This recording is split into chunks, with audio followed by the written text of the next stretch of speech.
Right. It's great to see so many of you here this morning. I have been anticipating today for a while. This is my first meeting with all of you. I am new, as you know, to the USBE team. And as Nick used to say, he's with Steve. Now I can say I'm with Nick. I'm just trying to figure out how to make a button. So I'm working on that. He's the guy with the answers, and I go along and I'm learning a lot. And so this is a great day for me to learn more from you, to hear from you, to see kind of how this show runs. And I've been looking forward to this for a while. I even wore jewelry today for you. It's been a while. Hey, I even put deodorant on for you guys today, just so you know. It's been a while. That is very considerate, and I've been wanting to say something for a long time, but Nick, I'm glad that you kind of picked up on that yourself. So welcome this morning.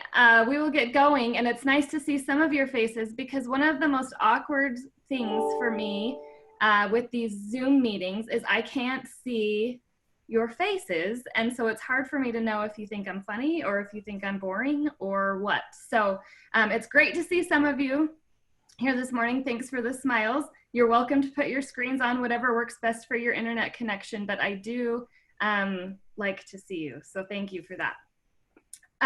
We have an agenda that we sent out to you earlier this week, and I just sent another one. I think we had one error on there with the wrong last name, but now it's been corrected. And so that's on there for you. And then also I sent this morning a document that we'll use a little bit later for my presentation. So welcome. I want us to get familiar with the chat button if some of you aren't as familiar with Zoom as others. In the bottom lower part of your screen, there is a little bubble, like a word bubble, and it says chat. So if you want to open that up, I'd love for you to open that up. Something that I've seen people do in a lot of these meetings is take a minute and share something they're grateful for, or what Amanda likes to do in her webinars that she'll talk more about later is she likes to have a mindfulness moment. And so I thought we would just take a moment, and instead of have all 30 of us introduce ourselves, I just like to see who's here, who's present, and who's paying attention, maybe. And so in your chat, if you wouldn't mind typing something that you are grateful for or something that makes you happy. I'll give you an example. This morning, I was sitting here trying to prepare for today's meeting. I felt a little bit anxious, and my cute little 5-year-old came and sat on my lap and counted to 100 for me without any help. And that made me really happy. And it reminded me to take a minute to breathe and to think about what we're grateful for. Thanks, Nick. I am thankful for you. I appreciate that. The fall has been great. Oh, thank you guys for participating. The mountains, the fall are happy. Cheez-Its. Steve, I hope maybe next time you can bring Cheez-Its for everyone when we can see each other in person. I am loving the fall weather. This is great. Jerry, I'm glad you're here today too. Let's see Travis cook in a tie. Where are you, Travis? I understand Travis once upon a time had long hair. I've even seen a picture of it. There it is. Nice tie, Travis. I haven't been sharing that picture around everywhere, Travis. I'm sorry. That was probably the first thing I did when Julie got here. I'm like, hey, nice to meet you, Julia. You want to see a picture? Yeah, you want to see what I'm going to look like in about 5 years? Yeah. That's right. This is what the job will do. Yeah. Oh. I'm thankful for everyone except for Lester, who's bragging about being in Moab. I know. Talk about fall weather and hiking. Some of you have been grateful for those things. I think Moab would be the place to be right now. Packers are 3-0, huh? Thanks for the update, because I don't follow it very well. We're Raiders fans at my house, which is weird, right? Who's the Packers fan? That is, it looks like Dan. Ooh, Dan. Hey, Yeah, this might be surprising to you, but Bears are also 3-0. yeah. Believe me, it's Yeah, surprising to everyone else. I know.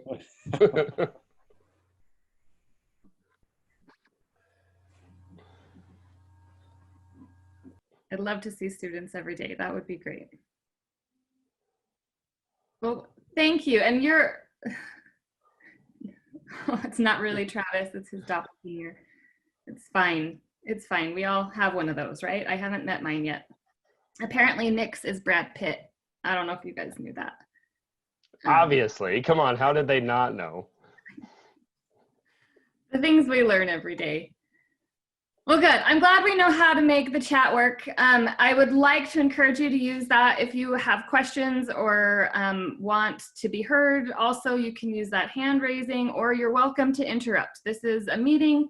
I know sometimes Zoom can get a little bit complicated with interruptions and things like that. So, which is why it's great to have Amanda here today. She's going to help us. She's really great at Zoom. Zoom is something she has really taken on and run with. So we're grateful for all of her skills with Zoom. She'll be managing the chat and helping as we go today. There are a couple of introductions. I know most of you know each other. We do have a couple of new folks today that I wanted to let take a minute and introduce themselves to the group. I did warn them this morning if they even saw their email, I'm not sure. But we have a couple new directors. So if you'll just take a minute and introduce yourself. If you want to verbally tell us what you're grateful for, that would be great, or something that you think we should know about you. So let's start with Lester. Yep, I'm Lester. I'm in Moab, Utah, and I do credit recovery at Grand County High School. And I am really excited about the potential for this youth in custody. It's going to be fun for me. I haven't done it before, but I'm looking forward to learning and helping the kids here in Grand County. Awesome. Thanks, Lester. Nice weather, nice scenery, great food. It's a great place to be. Yeah. As well as Micah is new to Carbon School District. I'm not seeing Micah here today. Micah, are you here?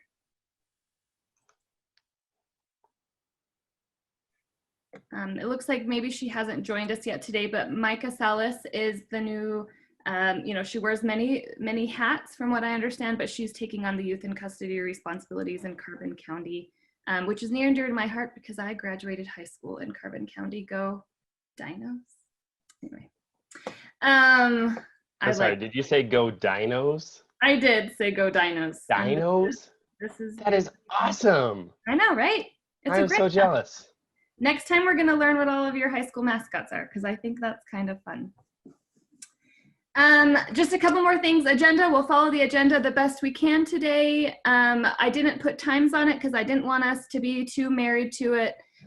We'd love for your feedback and your questions and your comments as we go today. And so we didn't want to limit anybody, but we do have an idea of how to get through the day so that we can get done at a reasonable time. We won't keep you through dinner, I promise.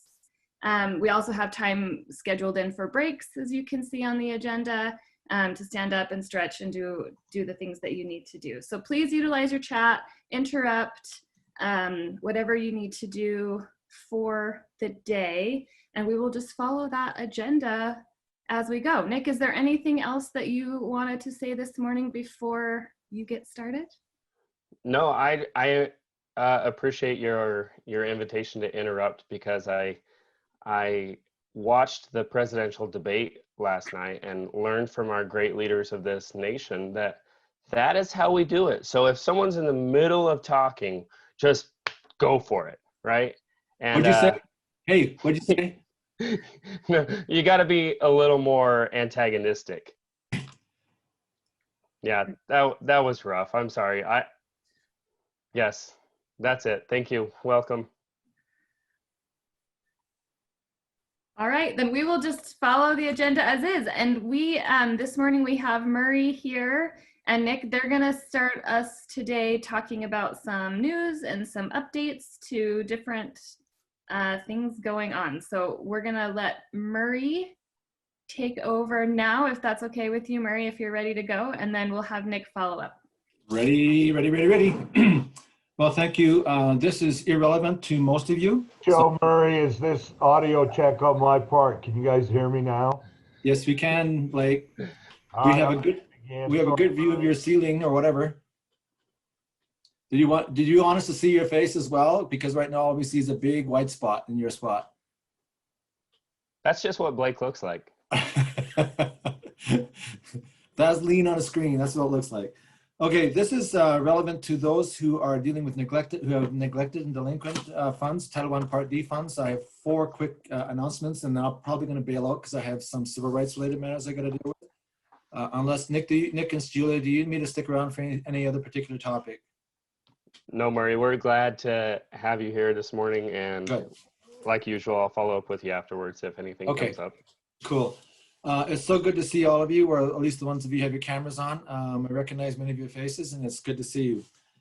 Just a reminder that the annual report is always due November 27th. No matter what year it is, if it's a Sunday, it's still due November 27th. So be sure that you and your staff are continually filling out the content, so that's a reliable form. This year particularly, I am using 4 years of data to help us pursue the renewal of our statutory waiver. So that means that if we did not have a statutory waiver, which we're the only state in the union that has one, if we did not have a statutory waiver, these ETCAs or the transition functions would be significantly curtailed. So to that end, I will be requesting some additional information and testimonies from you. I requested some before, and I think I got 1 or 2, and I need more. So watch for a message coming from me. Don't worry about it until you get a message from me. Also, a reminder that the applications for this year's ETCAs and other functions, including the summer school, the historical summer school that's already occurred, that's in Utah grants, so please pursue the applications. And last point is that when Youth in Custody does civil rights, does on-site reviews, I will be joining them, and we'll be making reviews in concert. And we already have visited with one site, had a really good visit. We learned a lot, and I've changed some things on my side. So don't think of this as just ours coming in to look at you, but it's also for us to learn from you and to appropriately make adjustments as necessary. And I think that's it. Let me just check my notes. Yep, that's it. So thank you so very much. And I guess, as I say, I'm out of here. Thank you, Murray. Appreciate it. I did want to kind of segue right into the discussion on common assessment, because that's connected, I think, pretty closely with Murray for some of you. Let me share my screen here. I am going to stick here for that, Nick. Thank you. Yeah, thank you, Murray. In fact, so Murray sent me this slide just last night. It was pretty late last night. Murray, I think, didn't have anything better to do than continue working at about 8 o'clock last night. And I apparently didn't have anything better to do than check my email at that time. He sent me this managing complex change diagram here. And it actually was really useful to me, but I don't think quite in the way that it was intended. When I got this, I looked at that column on the far right, and it kind of has the outcomes. And those outcomes were actually a good metric for me to look at and decide, hey, what's going wrong here?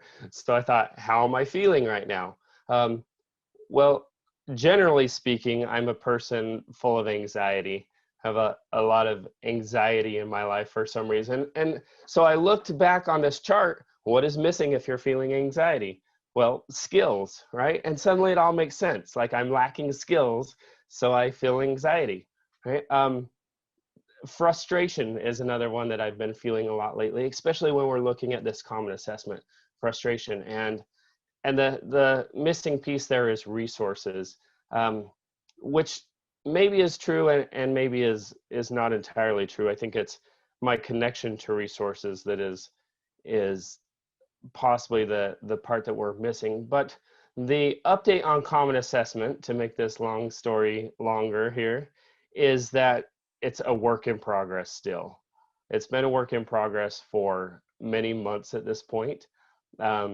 We had the STAR 360 assessment established last year, and we ran that as a pilot with kind of the understanding that if it was successful, that we'd roll right into a 5-year contract. And that is still the plan, hopefully. However, state purchasing rules have slowed that plan down a little bit. We're at the point now with the common assessment that it is going through the process to be put out as an RFP, a request for proposals. And this is a state purchasing requirement and probably a requirement in many of your districts for larger purchases, that we have to put a request out that anyone can submit a bid to fill that request, right? As soon as that is out, our goal is to contract for a 5-year contract. As of right now, I would assume that we're still looking at STAR 360, but this process may lead to a different choice. I really don't think so, because like we talked about a year ago right now, we went through this process in a very thorough and methodical way to determine that STAR 360 was the assessment of choice for us, which is why I thought this purchase would go through really quickly. But it hasn't. So we have a new target date looking at late 2020, which probably very similar to this year. When we get that 5-year contract in place, I imagine the expectation, depending on the date, will be that we all are in full tilt as of second semester this year, and we'll be going with that common assessment for 5 years. What does this have to do with Murray? Well, Murray, of course, as part of his federal funding, has a requirement for pre-test and post-test data on students. And as of right now, we have not provided a specific requirement for that pre-test, post-test method. So I want to take a minute just to make sure everyone's clear on our recommendation. And what that recommendation is, and Murray, please step in if I'm misspeaking. That recommendation is basically use whatever you have available. And that could be district assessments, it could be assessments created in-house in your program. If you have TABE assessments left over that you'd like to get rid of, this is a great time to use those TABE assessments.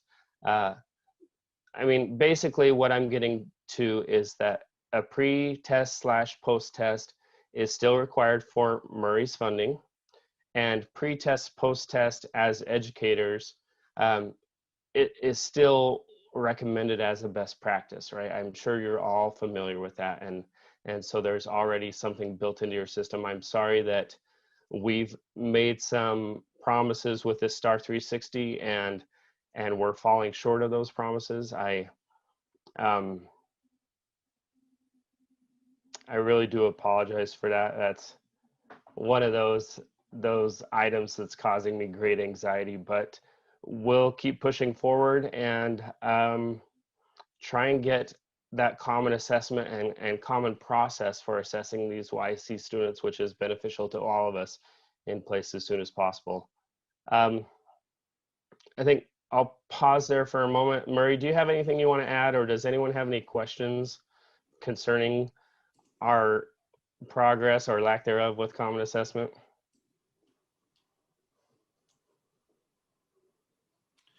I don't, Nick. This is Murray. I think it's well presented in your position.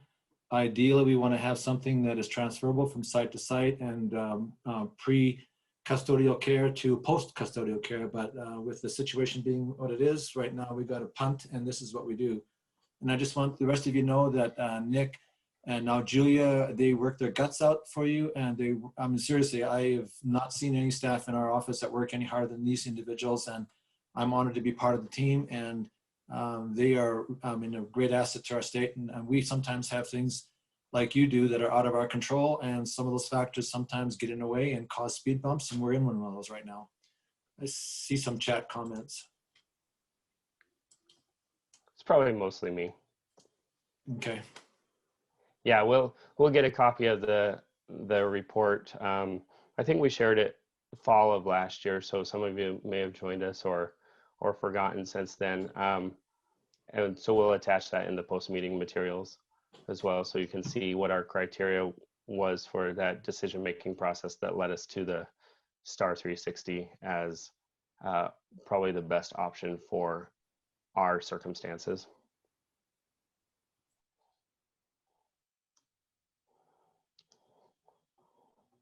All right. Now, we do have a time-specific item on the agenda in 5 minutes. We have some friends from our partners at CEEAS. It looks like Christina's on here. Let's see. Christina, is Roy with you now? He's not here yet, but he'll be joining shortly. So I'll continue then, and we'll go for 5 more minutes, and then we will cut that off and go to our partners from the artists formerly known as CEEAS. We'll explain that in a second. All right. Give me just a second to. All right. So to bring you up to date on a couple other of the big initiatives from the State Board of Education concerning youth in custody students right now. Talking about First Star Academy. Hopefully some of you have heard of First Star. It's a fairly new program in Utah. It's been around for a while nationwide, but I think this is the 3rd year at the University of Utah. Then the president of Outreach and Engagement and the dean for continuing education, which was Sandy Pershing, she had a great interest in helping these students in foster care be successful in their transition to college. And she was looking for opportunities to help them be successful, and she stumbled upon First Star and brought that to the University of Utah. They grew for a couple of years and made us aware of the benefit to the foster care youth. And so we've been able to become a partner with First Star Academy. There's some statistics on there. I think you're probably all pretty familiar with most of these statistics. Nationally, less than 50% of youth in foster care will graduate high school. Less than 10% will enroll in higher education. And of course, that number of successfully completing higher education is even lower. I found that first statistic, I skipped over that for some reason. I found that really interesting. It's more likely for youth in foster care to become homeless, incarcerated, a teenage parent, or on welfare than it is for them to graduate high school. Well, First Star, they attempt to break that cycle. Nationally, these are national statistics for a lot of students who have gone through the First Star Academy program. 98% are graduating high school. It's a pretty incredible number when you're looking at any population, let alone this one of the most at-risk populations in the country. 88% of these kids are enrolling in higher education. So we have been able to form an interagency agreement with the University of Utah to help support this First Star program. It will actually go before the state board tomorrow to be ratified, but I don't see any conflicts tomorrow. I think that should be good to go forward. So let me tell you just a little bit more about First Star and maybe what it might mean to you as well. The First Star Academy, basically it's an outreach program for foster care youth that brings these kids together. And honestly, it's a little different right now, as is the case with most things in the education world.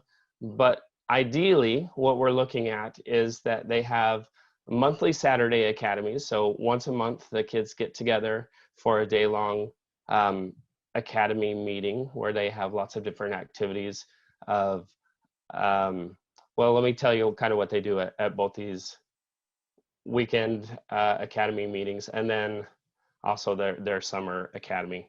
There's a big focus, of course, on academics, looking towards focusing on higher education. I kind of refer to it as Step Up Utah for youth in foster care, right? There's this big focus on academics and academics in a way that it's helping our students to transition to higher ed, right? And they do that through one-on-one tutoring, small group tutoring, there's mentoring. Every student is assigned a first-star mentor, and those mentors, of course, are connecting now with their Check and Connect mentors as well as we combine our efforts.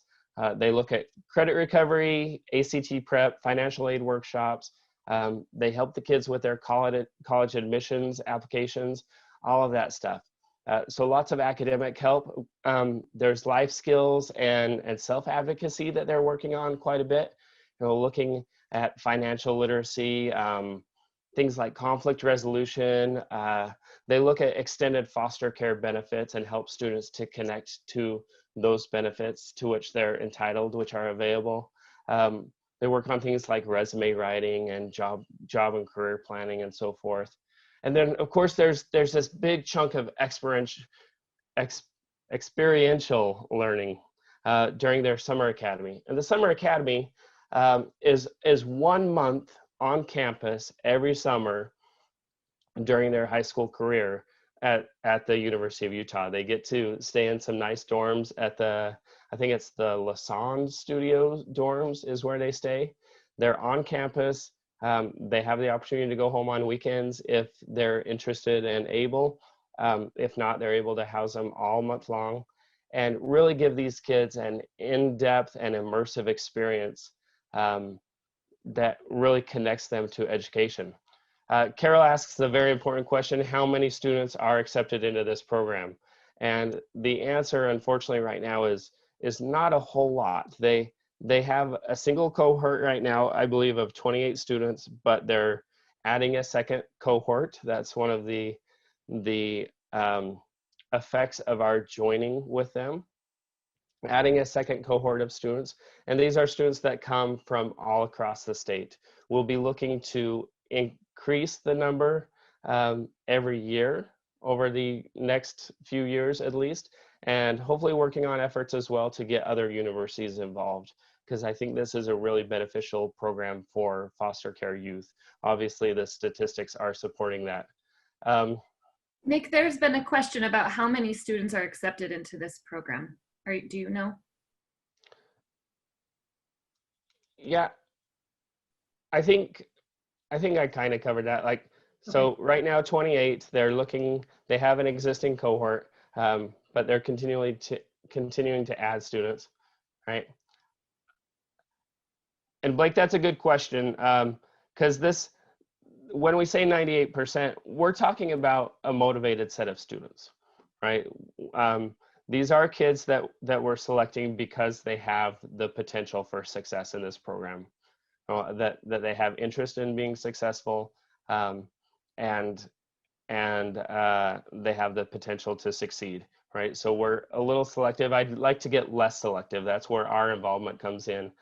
State money comes in to make that process a little more open to more students. Well, let me put the contacts up there, because this is where we really need the help. And Carol, these are great questions that I am right now going to point you towards this connection information, right? Because I want to start peppering First Star Academy with recommendations for students, right? That we need to show them more that the need is out there. A lot of their difficulties have been with recruiting students, and we have all the students, right? We are the great place to help them recruit more students. I want there to be a waiting list, absolutely. So we have the contact information, First Star at utah.edu, which is just their general contact email address. Alexa Hudson is the director of the program there at the university. And she's on maternity leave right now, but I believe she she'll be back within the next week or so. However, she's still very responsive considering that she's on leave, which I don't recommend. When you take leave, take leave. And then Marisol Perez is the co-director as well, and very responsive people. Check out their website, please. It's firststar.utah.edu. If you just go to, I think it's firststar.org, I should double check that. You'll get their national website, which there's some great information there. But the firststar.utah.edu will give you all the local information for the First Star Academy. I'm really excited about this. Of course, this is just kind of a basic introduction, and we'll be refining and reaching out a lot more in the near future to get a lot more kids involved as we help grow this program. Are there any, let's see.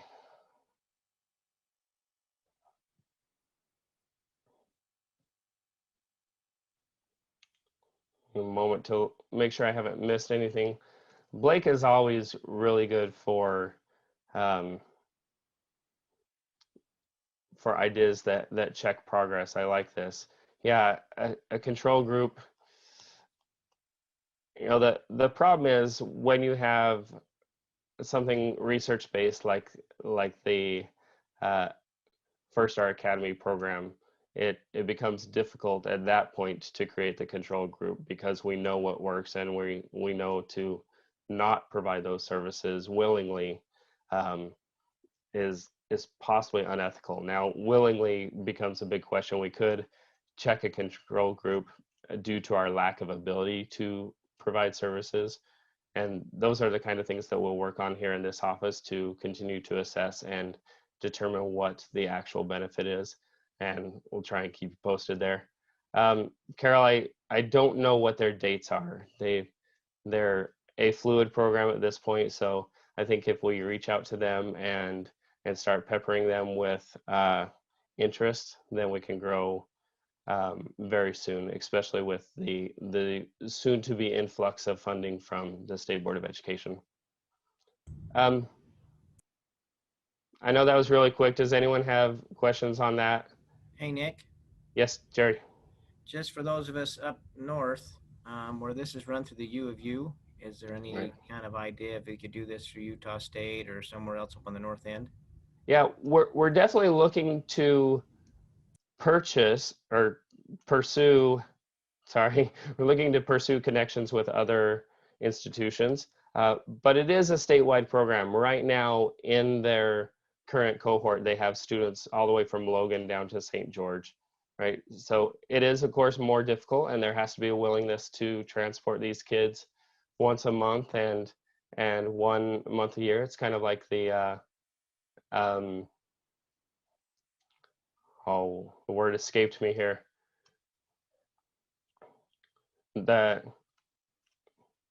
Oh, there we go. The Army Reserves for foster care youth, right? That idea, 1 weekend a month, 2 weeks a year, except we get them a month a year.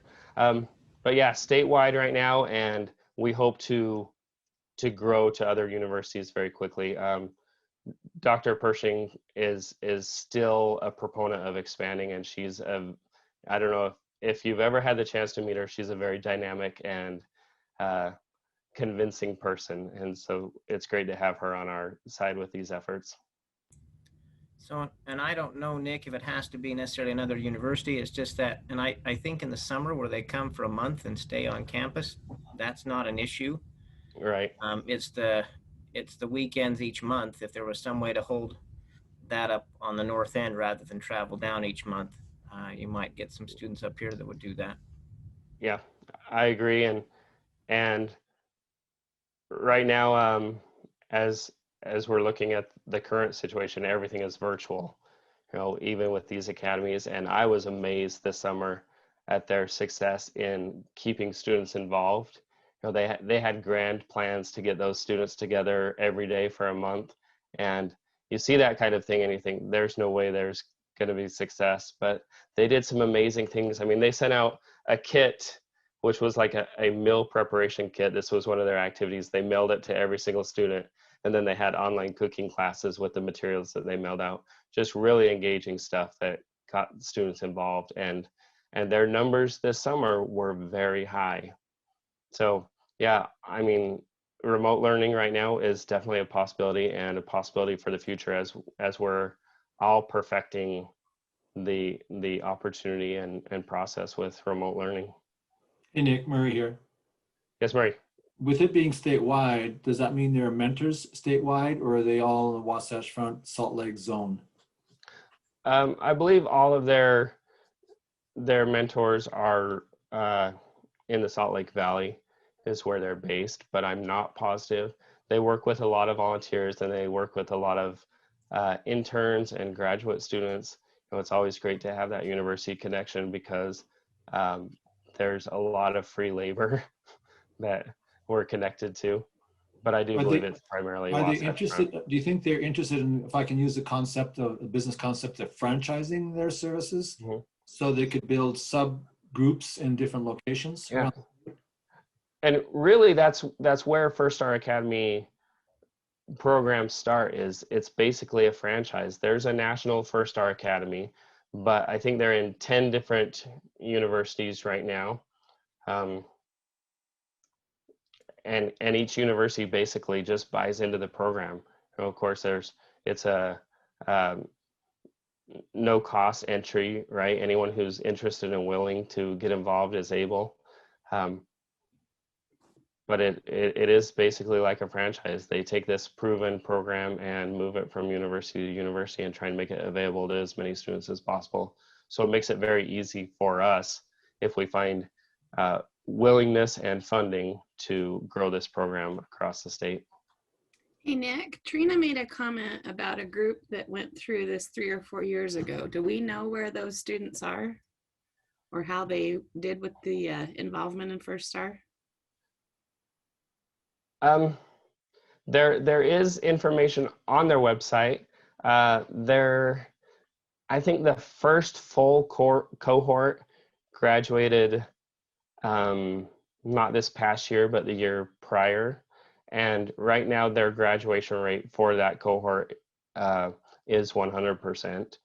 And I believe 100% post-secondary enrollment. And they're also connected with other, I can't remember the name of the program, but another program at the university, which is basically the same program, but for college students, and they're immediately connected to those programs. So services don't stop with high school graduation. They're passed on to a similar program at the college, so they continue to receive the similar services and have that similar connection. But yeah, Trina, I believe that outcomes were fantastic, like along the lines of 100% success. And that is a small number of students, of course, and a select group of students, but we'll be looking to, you know, I don't want to say decrease those outcomes, but as we widen our pool of students and get as many involved as possible, we'll see those results probably fall a little bit into a more realistic range of what the success looks like. But I think we'll continue to see high level of success for this program.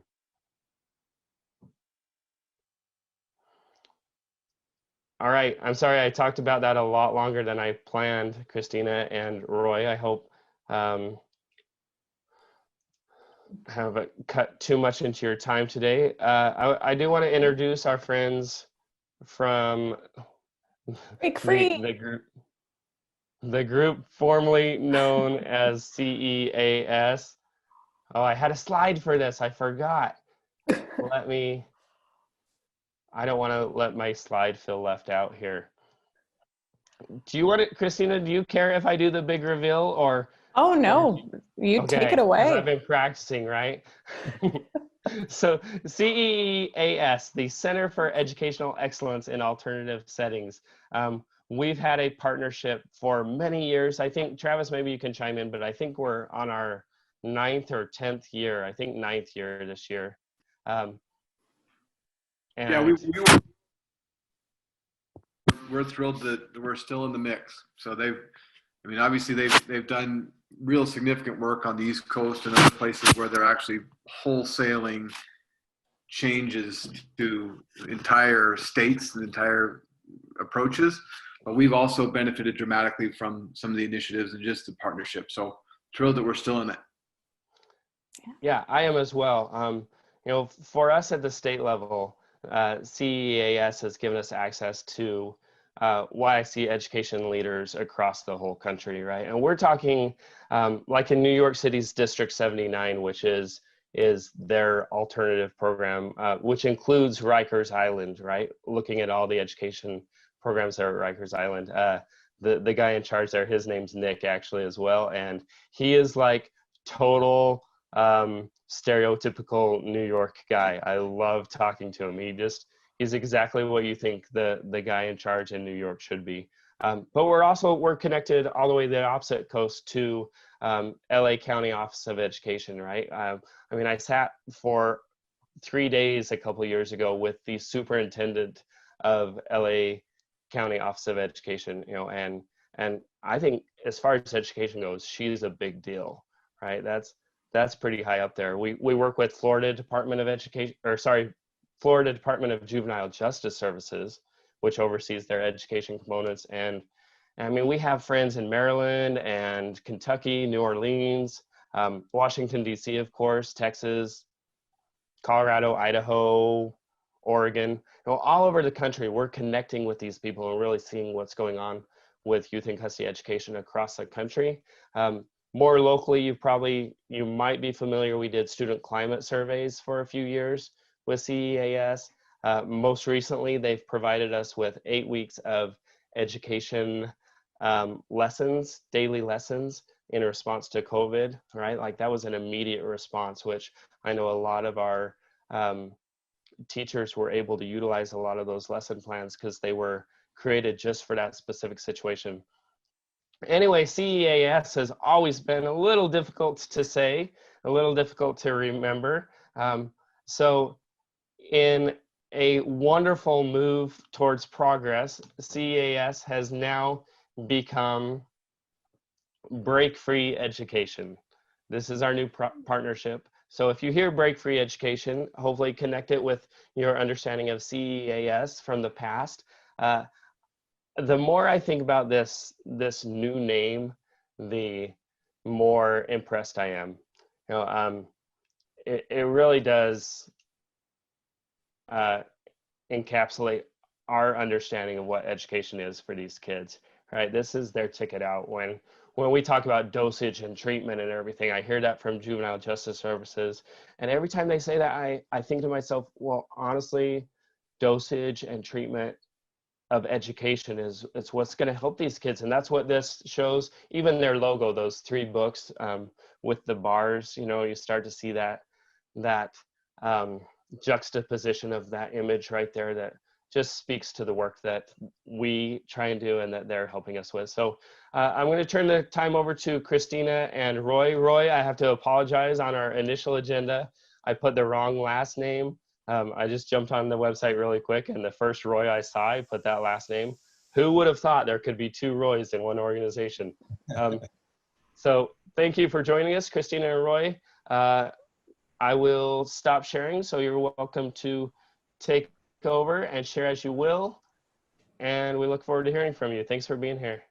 Alrighty, awesome. Well, thank you so much, Nick, for that wonderful introduction and explanation of our new name. We are very excited about this. And I'm even going to be more excited when I get to take away those little parentheses of formerly CEEAS. And we are just BreakFree.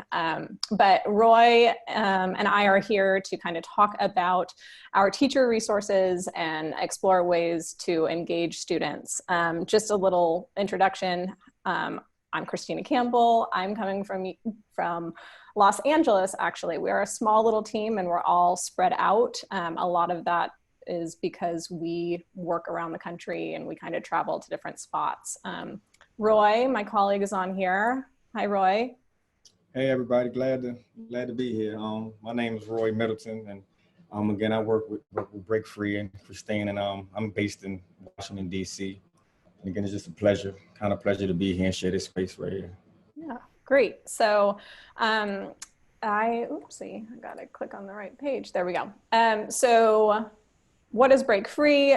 Nick kind of jumped into this a little bit, but our mission here is to radically improve education in the juvenile and criminal justice systems by investing in the potential and dignity of all students. And there are really kind of these three main buckets to our work. So we partner with juvenile justice agencies around the country to provide resources, training, networks. Most recently, this last spring, we partnered with Colorado, and they have a lot of older youth there who kind of needed some work around transition. So they wanted to build a curriculum, and we built a 12-week curriculum around transition, kind of what kids need to prepare for when they leave their facilities, whether it's, you know, transportation, whether it's secondary, post-secondary education, or really just finding your passions and interests in life. So we built that 12-week curriculum and really tailored it to their needs.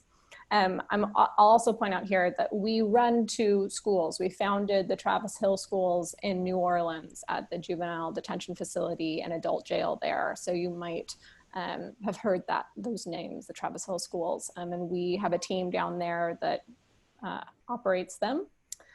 Our second bucket here, we work with policymakers to advocate for changes. A lot of this work is really around ensuring students with special education needs receive those services even during their time in confinement. So we work with agencies to really kind of understand those policies and really advocate for kids in order to, you know, have the funding to provide those services, et cetera. And this last bullet is really kind of why we're here today. We develop educational programs that engage students and get them excited about their education. And that's what Roy and I are going to spend most of our time talking about, these teacher resources. So in those teacher resources, there are kind of these 3 buckets. Educational initiatives, which we'll talk the most about today. These are project-based curriculum mini units. They're free for any teacher to access our resources on our website. All of the resources are included for each of the initiative, and most of them include a national contest with prizes and winners. Our Million Book Project, this is a new partnership that we just launched with Dwayne Betts and the Million Book Project. And this is a monthly book club. We're gonna have a focus book each month for this school year. We'll have a book lottery for teachers to win a classroom set of that book. We'll have teacher guides, student journals, and prompts, everything in order to facilitate a book club around that focus book of the month.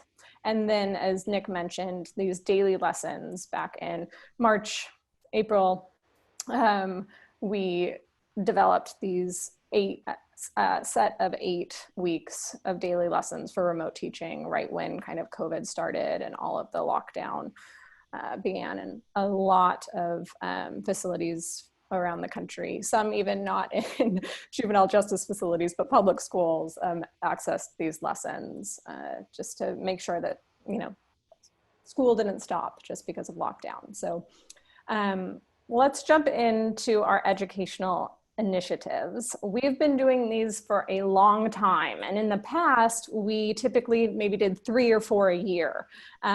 Last year, we decided we wanted to do one for every single month of the school year. That obviously got cut off because of COVID in the spring, but we're gonna do it this year. So I have an image here of our calendar for this 2020-21 school year. I'll kind of walk through the individual initiatives as we go through. But the point is, we're doing one per month. As I mentioned, it includes all the resources. So lesson plans, slides, student handouts, everything that a teacher is going to need in order to carry out the initiative project in the classroom is made available on our website. Like I said, most include a contest, and our first place student winners this year are all walking away with a Chromebook that they can take home after they're released. So we get some great sponsorships and have some neat prizes to go along with those contests. And we typically put up our sign up announcements at the end of the previous month, right? So October coming up is our unsung songwriting competition, and we put out the call for signups, I think, not last week, but the end of the week prior. So we kind of put that out in advance, put the materials up in advance so that teachers can kind of take a look, sit with it, maybe adapt it to best meet their students' needs before they launch it on October 1st. So I just want to walk through what the different educational initiatives are that we're offering this school year. So September has passed, but we hosted Unheard. You'll notice all of these start with un. That's our fun little branding thing, although it can get a little confusing at times. But Unheard was our speech writing competition that we just wrapped up, where students learned about persuasive speeches, and they recorded and wrote 3 to 6 minute speeches and submitted them, and we'll be announcing our winner in the next couple of days. In October, we're doing Unsung. This is our songwriting competition where students kind of learn about protest songs. So this is in conjunction with October, which is typically Youth Justice Awareness Month. And we have a partnership with Soundtrap, which is a really awesome software or application that students can use in order to make beats and make songs. So when teachers sign up, say they have 200 students at their school, they get 200 free licenses of Soundtrap in order to carry out the Unsung initiative. And again, this is a national competition, so we get awesome submissions, and we come up with a winner, and we come up with a playlist each year of the top 10 or 15 songs. So that's gonna happen. It starts tomorrow, but signups are still available. So if you're interested in this, we still have licenses and can get you guys set up quickly so that you can still participate in Unsung. In November, we have Uncovered. This is our podcast and print journalism. Students are going to be exploring ideas about fake news, how to compose a headline that is enticing and makes people want to read, and really kind of dig into aspects of sincere and authentic journalism. We're going to put together some type of publication ourselves from student submissions and put it out in the world.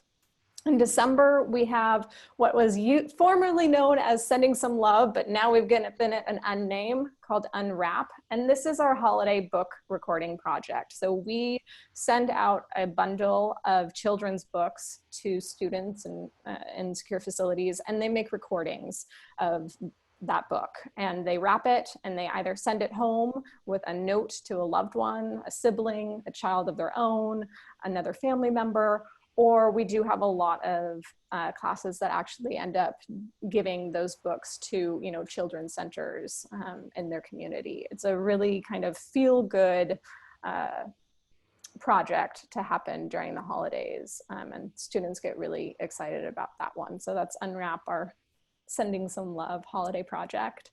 In January, we have a new Unconstruct. This is going to be a cardboard challenge. So bringing in kind of that makerspace, really kind of using elements of STEM for this project. In February, we have Unbound, which is our national readathon. This is kind of one of our long-standing initiatives. It's one of our biggest ones. We have thousands of students participate each year, lots of prizes, and really just an opportunity to get kids engaged and excited about reading. We get a lot of amazing, heartwarming stories from Unbound about students finishing the first book that they've ever finished, and that's a big one. In March, we have another new one. It's called Unknown. We wanted to bring an initiative around science, so we're going to look into kind of cellular biology. There's going to be a social justice element here, talking about Henrietta Lacks and kind of the use of people's cells for research, and we're really excited to launch that one. And then in April, our other very big one, you might have heard of this one, is Words Unlocked. This is our poetry competition. This is the initiative that started it all many years ago. It's a poetry writing competition that really kind of centers around a theme each year. We typically have a focus poet that kind of gives a talk to students, and we accept student submissions and have a winner, and it's really amazing the work that students kind of produce from that project. In May, we have Undivided. This is, we did this last year, though with COVID, it didn't quite work out because nobody got to really pull it through. But this is an initiative that kind of focuses on a chapter of James Forman's book, Locking Up Our Own, really focused on kind of civic engagement, looks at Washington, D.C., in the 70s and 80s about kind of gun control and gun violence, and kind of then mirrors that to modern day and the March for Our Lives that teens have engaged in the last several years after school shootings. So that's a really neat initiative as well.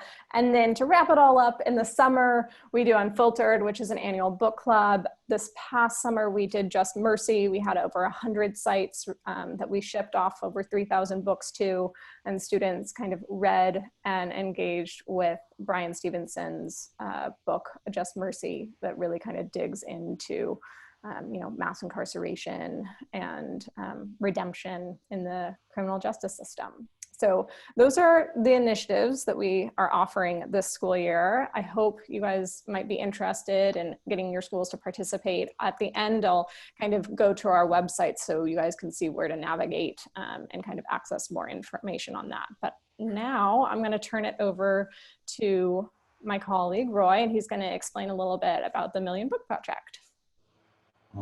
Well, I mean, the Million Book Project is, again, through our, Christina stated earlier, through our partnership with Dwayne Betts and the Million Book Project. We're sponsoring a monthly book club, obviously for a lot of great reasons.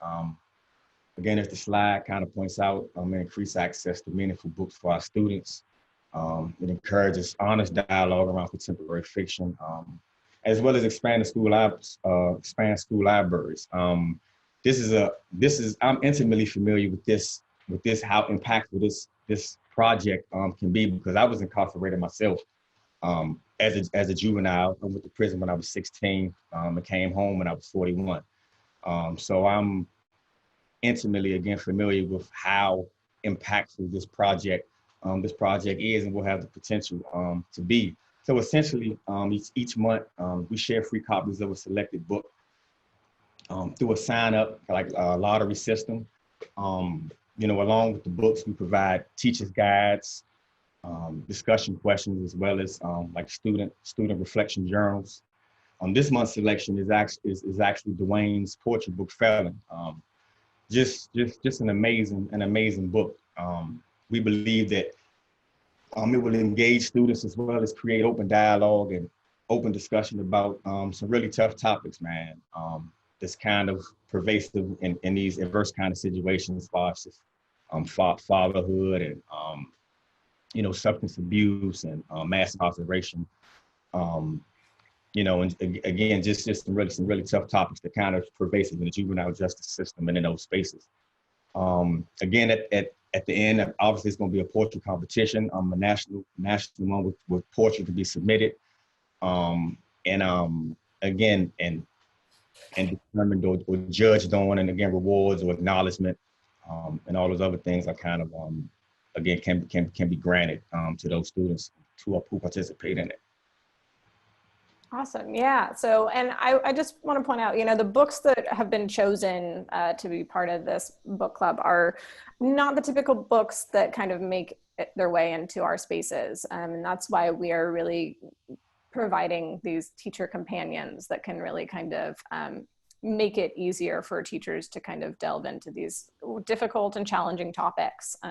But you'll see here that we have some other books that are upcoming. We have Insurrections, we have Children of Blood and Bones, which is a wonderful YA fantasy, so not quite as heavy as some of these others. Men We Reaped, Poet X, and Heavy. So we're really excited about this partnership with Dwayne and the Million Book Project and the book clubs to come up. So I want to just take us to our website real quick so that you guys can kind of see where to access all of these resources. If you scroll down, you will see our 3 buckets of work, and teacher resources is where all of this information is gonna live. Again, here's our calendar of events. We do have a teacher or practitioner newsletter. I really encourage everyone here to sign up for that. You're going to receive updates on new resources, whether they be initiatives, some other book club, whatever else that comes our way that we kind of build out. You'll also get the announcements on the signups for when initiatives are about to start, and you'll get information on how to sign up for the next month's Million Book Club as well. Each of our initiatives has its own specific page. So for example, Unheard was in September. If you click on the Unheard page, you'll be able to register. This is past, so that doesn't work anymore, but you'll be able to register for the initiative, and you'll be able to access all the teacher resources. So the lesson plans, the handouts, the slides, if there's a contest, what the policies and guidelines are, submission portal, and then we have a suggested calendar for each of the initiatives for teachers to kind of base their lessons when they deliver them. And then I'll just also point out that we have an initiatives blog. So if you are participating in Unsung or another initiative, we post updates. We'll announce our winners and essentially all of the important news with particular initiatives on our blog. And then you'll see here, we have links to our Million Book Project and our daily lessons that we created for COVID. And on our Million Book Project, you'll be able to sign up for November's book club, which is going to be Insurrections. So hopefully that's clear as to where you can access everything on our website. Again, I want to encourage you guys to sign up for our newsletter. All of our important information comes in there, and then to follow along with our blog. So that's all we have prepared, but we are totally willing and able and excited to answer any questions that you guys might have. Christina, there's a couple questions that came in on the chat, which I think are fantastic questions for us in Utah. The first, as you know, we deal with both students in facilities as well as any other students in custody school programs as well. Are these resources, are they designed only to be used by teachers in juvenile justice settings? Is there any capacity?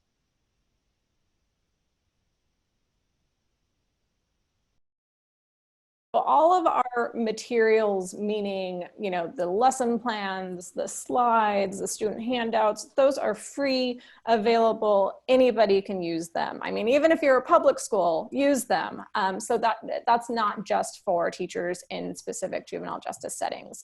However, our competitions, so any submissions that we accept for the poetry competition or the songwriting competition, they have to come from students that are currently incarcerated, you know, in a facility. So that's kind of the distinction there. There are some, when we, for instance, when we offer books, when we, you know, kind of give out free resources, that's also really geared solely for juvenile justice settings. But that doesn't mean that, you know, you can't get a class set of books and still use, you know, the resources that we create in your classroom. So those materials are still out there, but it's really for everybody, but it's really the competition submissions and like the free books, things like that, where it has to be in a juvenile justice setting. Sometimes we can make exceptions, like with our Sound Trap licenses for Unsung, we have a little flexibility that we can provide some to schools that aren't in juvenile justice facilities. Okay. Great and question.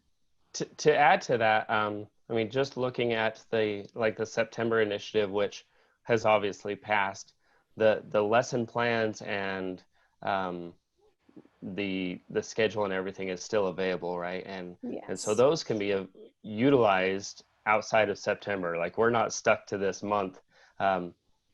Once you eliminate that national publication or contest element, you know, you can integrate those same ideas within your school or your setting, but you're not bound to the specific calendar that's placed there. Yes, thank you so much for pointing that out, Nick. Yes, all of the resources and materials, they stay up on the website. You can use them at any time. It's really just those national competitions. It's why you would want to do it on the actual calendared month. But yes, you can absolutely go back to them and recycle them whenever you want. And then Murray, our civil, excuse me, our civil rights expert, is wondering if there are books available for persons with visual disabilities or other disabilities or non-English speakers. That's a great question. I have not come up with the visual disabilities before. You know, I don't think we've had any questions on that before. So I'm going to have to think about that one. For non-English speakers, you know, we do sometimes get books in Spanish or in a different language. For example, that Just Mercy over the summer, we got a handful of copies that were in Spanish that, you know, if a teacher requested them, we were able to, you know, accommodate that. So sometimes it depends on where we're getting our donations from. You know, we're a nonprofit, so we don't technically buy a lot of these materials. We get them donated to us from a foundation, et cetera, and we're able to do something with them. So it depends, but sometimes we do have that available. Good. Another clarifying question from Wendy. Some of our programs are residential treatment centers. So is this the population that we're looking at, or are we looking specifically at juvenile justice facilities? Juvenile justice facilities, typically, yeah. And you know, we kind of outline, I didn't pull it up, but in those contest like guidelines, we have it, make it very clear as to kind of who can submit for those contests, and it explains a little more about residential versus other. So I don't have the exact wording memorized, but you could check out those guidelines to find that answer more specifically.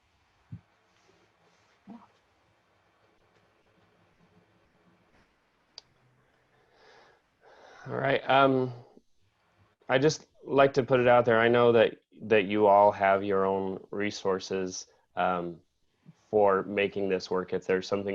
If this is any of these initiatives are something that you're interested in, there may be a little work on your end, whether it's getting texts that are appropriate for students with disabilities or in other languages. Utilize your resources to make that happen on your end if it's not available through BreakFree. And of course, we have state resources available as well. So if you need funding to increase resources, then we'll be talking about that later this afternoon.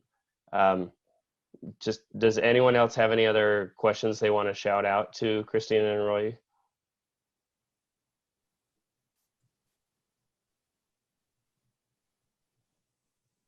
Nick, Murray, I put a message in the chat box saying I would encourage them to encourage donations to be addressed towards Spanish-speaking individuals and the visually impaired. Also, if push comes to shove, I know that Youth in Custody may be willing to put some money out there, but I think depending on the amount of money, I think we could also use some of our neglect and delinquent funds for those secure sites and RTCs. I guess RTCs are not in the game, but definitely for secure care sites and appropriate other sites that the ND funds can cover. This may be something we could look at as well.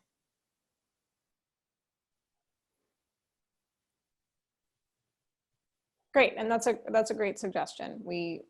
That's definitely something that that we think about. So I appreciate you pointing that out for us as well.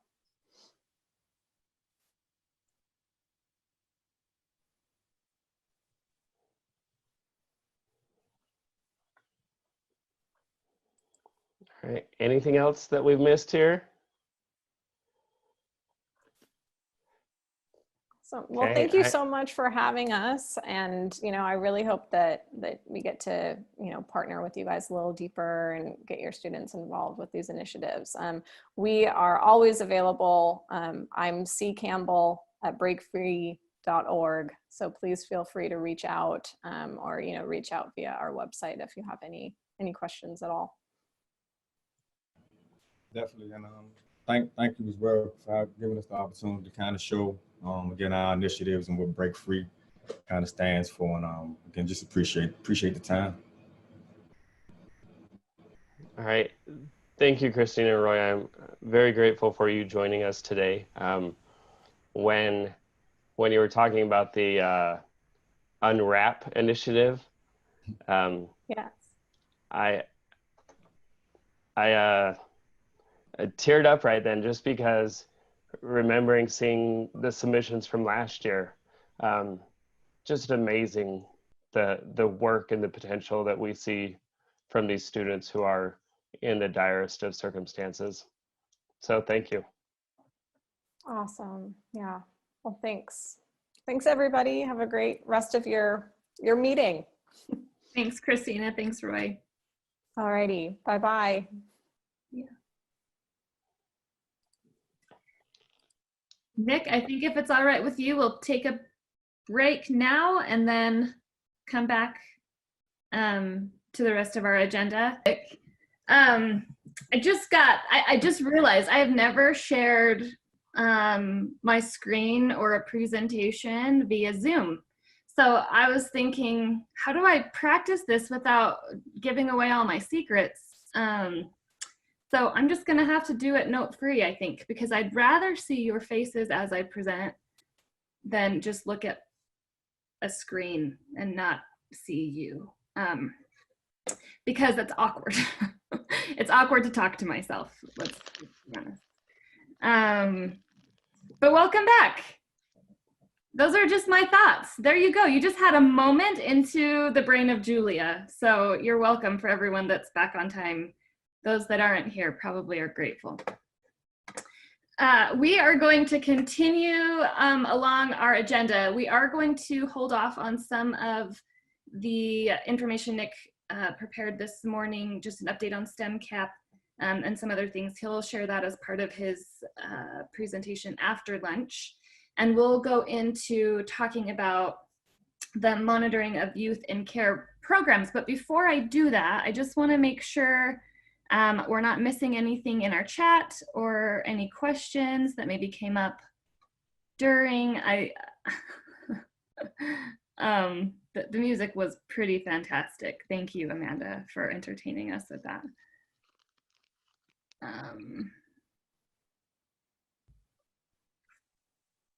And I love the idea of making Wendy's pups our mascot. I think maybe a youth in custody mascot would be awesome. Nick, did you have a thought on that? Yeah, I don't think I've had Wendy on a call and not seen her dogs in the background. I've only seen one so far today. So great idea. Sadly, my other dog passed away a month ago. I'm sorry, Wendy. Just have one left. I'm sorry. Stay cute. I'm about to join the puppy club or the dog club in a couple months.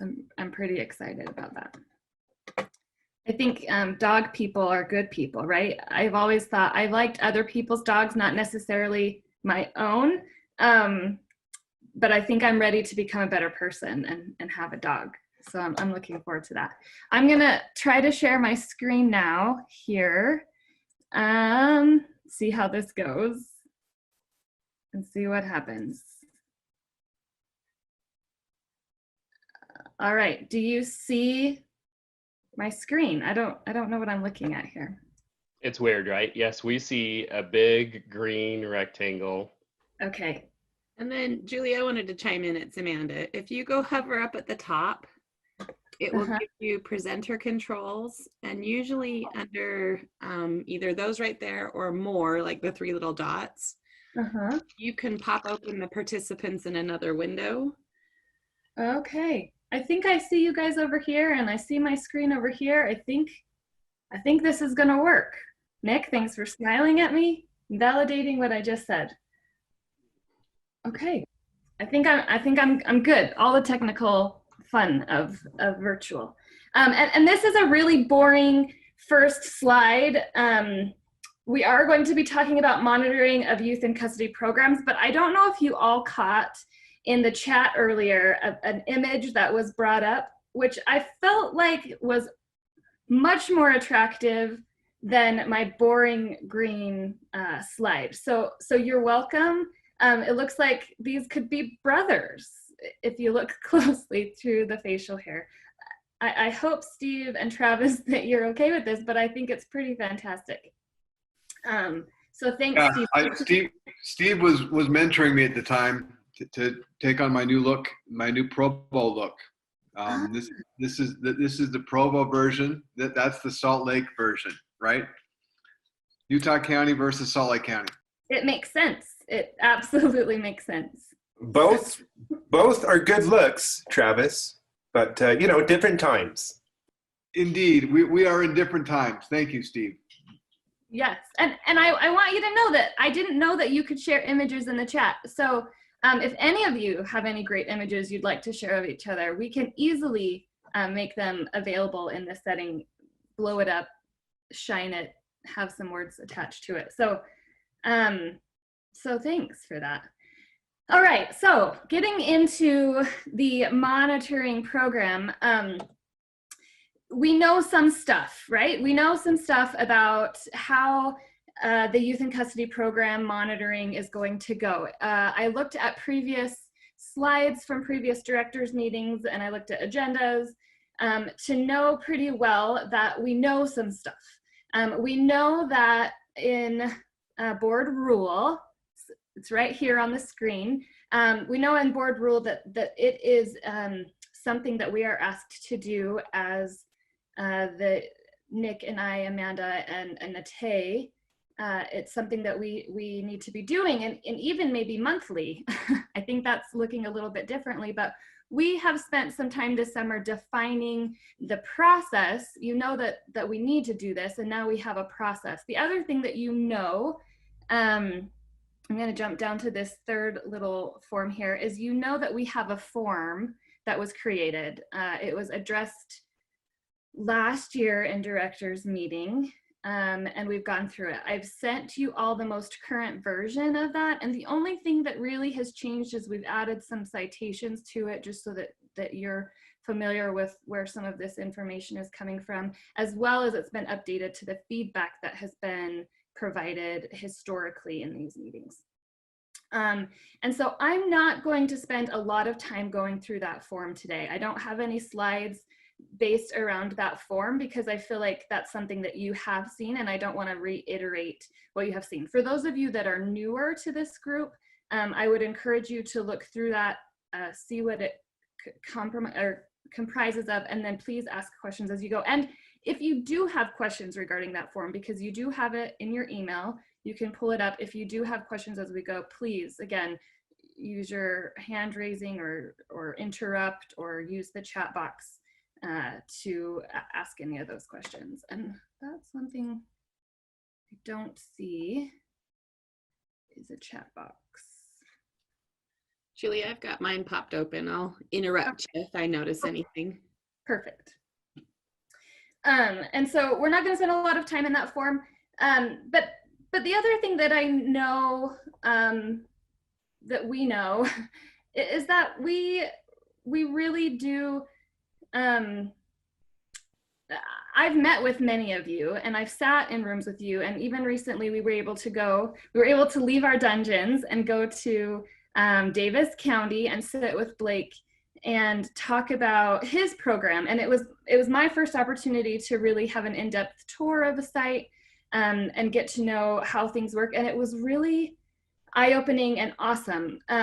It also was a great opportunity because it was arranged through Murray and the ETCA out there to have a young lady come in and speak to us and talk about her successes in their program. And it was really impactful to me because I was able to see how what we do impacts the individuals that we serve. I come from the world of DCFS. I worked there for 13 years, and I have a great passion to serve these youth and create better outcomes for them. They deserve the best that we can offer them, and education is one way that we can get rid of some of those horrible statistics that Nick talked about earlier today. We know that they don't graduate high school. We know that a lot of these kiddos end up in jail or prison or addicted to drugs. And so I know that we want to do the best that we can. And so through monitoring, it can help us do things like, I wish I had my notes here. Oh, I do. It can help, oh, I'm gonna ruin my slides. Hold on. I've got to reveal. I don't want to reveal too soon.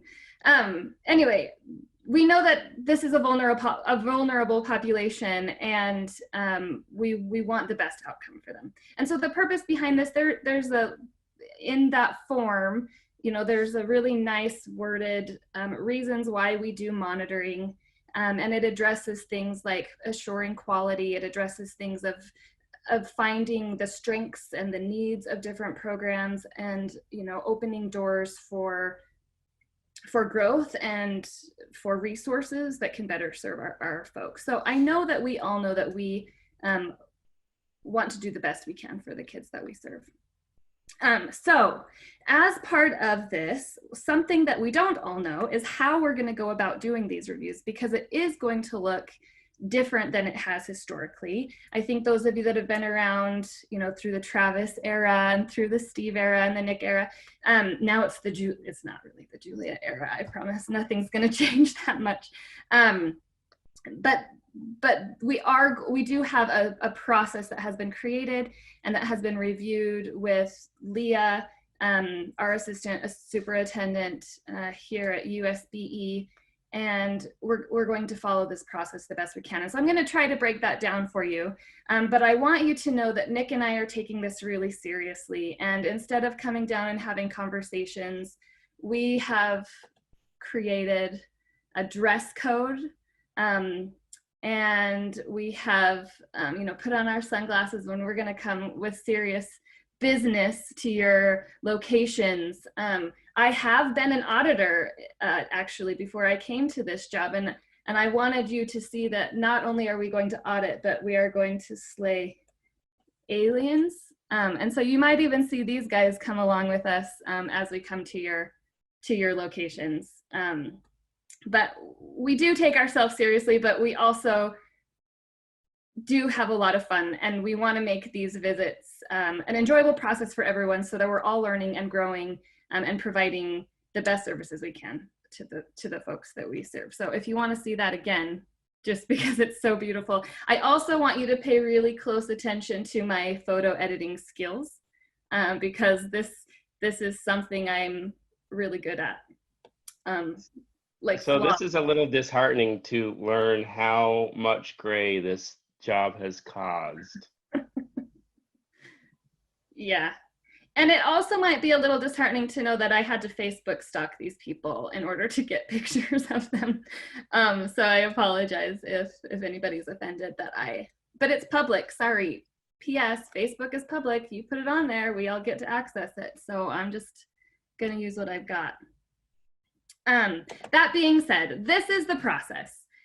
So the process for how we are going to go about doing these reviews, I've tried to simplify it into a 1, 2, 3, 4. Obviously, there might be a 5, 6, 7, 8, because this is a work in process. We haven't followed this process yet, and so it will be a work in progress. And so as we go, we would love feedback. We have started with Blake's team, or with Blake, going up there, asking him some questions, trying to gather some feedback as we get started. But the only way we can really move forward is by getting started. And so I will just walk through these 1, 2, 3, 4. And please, if you have questions as we go, Amanda, interrupt me. or whoever else has questions as we go. So let's start. The first thing that we need to do is we need to identify where we will be completing these reviews. We know that it's generally every 3 years we should be coming to your programs to review them. But even as you saw in that rule, there's a little, it's up a little bit for interpretation, even talking about monthly reviews. And so how we have determined which schools we're going to focus on that year, we would love to hit everyone every year if we possibly could, but that's just not feasible. And so this is the risk assessment that Nick and I and Amanda and Nate will be using to determine the schools that we will be reviewing that year. So if you look at this, this is based loosely on a risk assessment that was created by Adult Education as they've gone through their monitoring programs. And Nick, please correct me if I say anything incorrect, because this is as far as I understand since June when I started working here. So this is something that we've adapted to make work. This is something that you might have already seen before. I didn't see it in any slides from previous directors' meetings. I'm not privy to all of the emails that you guys have sent out historically, but this is what we're using. If you see, your names are all listed here, are all of your districts. I have a USBE example here because it just shows you as we go through each question here and we score them, the numbers will add up. And then if it's in red, then you're a lucky contestant for the review.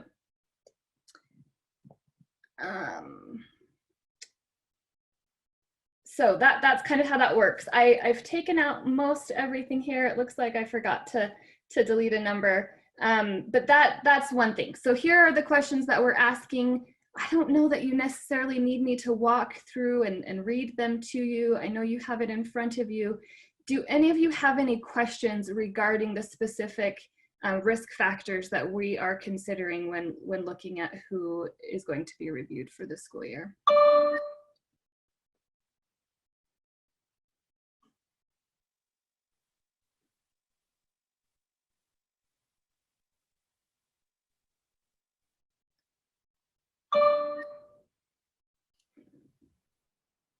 Okay. If nobody has any questions, I think we'll move forward. There is a column down there where it says UPIP's review schedule for FY21. This is something that we are going to be doing for the first time, and we don't really know what this is going to look like. But our team and the UPIP's team, and I don't know what UPIP stands for, so Nate or Nick, if you know what that stands for, you're welcome to chime in. But what this team does is they review the school districts for their special education services.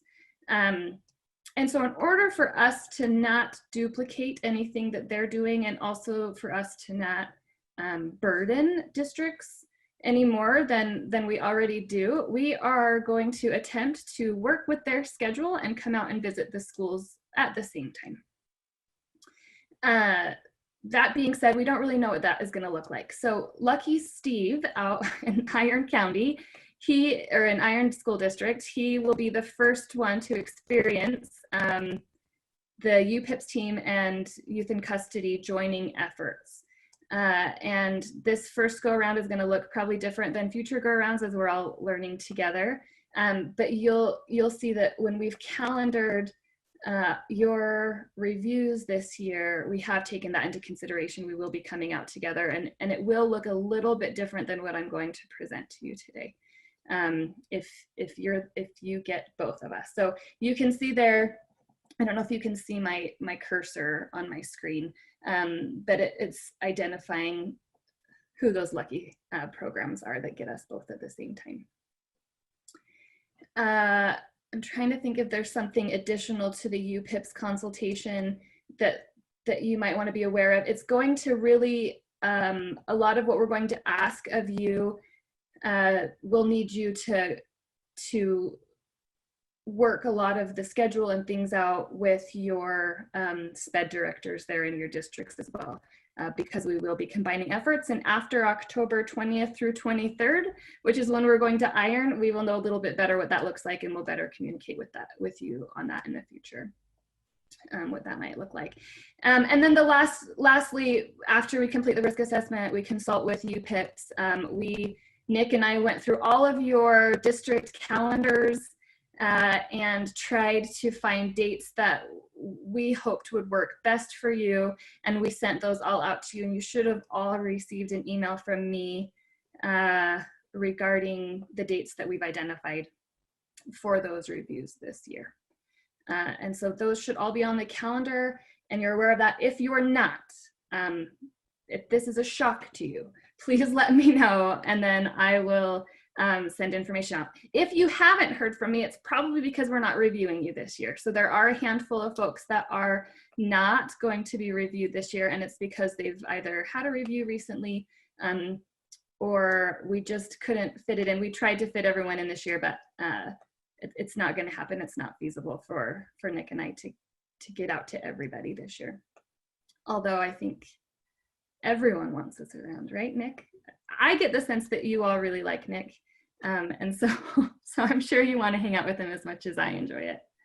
Well, Steve and I both discovered that once you start controlling money, people will like you a lot more. So I have lots of friends in this room, right, guys?